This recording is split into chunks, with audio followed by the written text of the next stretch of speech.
হাইকোর্টের রায় তত্ত্বাবধায়ক সরকার ব্যবস্থা ফিরে আসবে বলে আশা করছেন নির্বাচন সংস্কার কমিশনের প্রধান ডক্টর বদিউল আলম মজুমদার। তত্ত্বাবধায়ক সরকার ব্যবস্থা যাতে বাতিল না হয় সেজন্য জনগণকে জোরালো ভূমিকা রাখার আহ্বান জানান তিনি।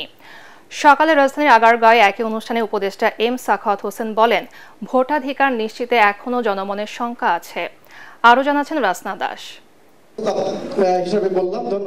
গণতন্ত্রের পথে চলি একসাথে এই প্রতিপাদ্যে নাগরিক সংগঠন সুজন আয়োজিত অনুষ্ঠানে বক্তারা বলেন, সুশাসন প্রতিষ্ঠায় সুষ্ঠু ও নিরপেক্ষ নির্বাচনের বিকল্প নেই।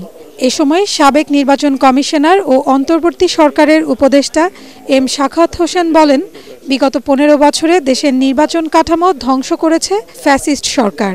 তাই জনগণের ভোটাধিকার নিশ্চিতে জাতীয় ঐক্যমত গড়ে তোলা প্রয়োজন। আরএমজি সেক্টরে, কারণ এটাই একটা ঈর্ষণীয় ছিল।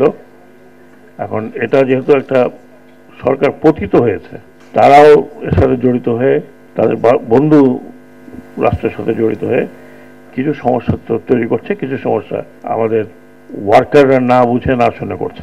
অনুষ্ঠানে নির্বাচন সংস্কার কমিশনের প্রধান ডক্টর বদিউল আলম মজুমদার বলেন, চলমান সংস্কার নিয়ে সচেতনতা ও জনমত তৈরি করতে হবে। তত্ত্বাবধায়ক সরকার ব্যবস্থা ফিরিয়ে আনতে সোচ্চার হতে হবে জনগণকে। তত্ত্বাবধায়ক সরকার ব্যবস্থাটা আবার যাতে বাতিল না হয় তার জন্য আমাদের কি করতে হবে? আমাদেরকে ওয়াচডগের ভূমিকা পালন করতে হবে। নেভার এভার এগেইন, আবার যেন না হয়। আমরা আশাবাদী হতে চাই, কিন্তু পাহারাদারদের ভূমিকা পালন করতে হবে। গণতন্ত্র হলো পাহারাদারিত্বের একটা কাঠামো। তিনি বলেন, সুষ্ঠু ও অবাধ নিরপেক্ষ নির্বাচন করতে সবার আগে প্রয়োজন প্রভাবমুক্ত স্বাধীন নির্বাচন কমিশন। রাসনা দাস, ATN বাংলা, ঢাকা।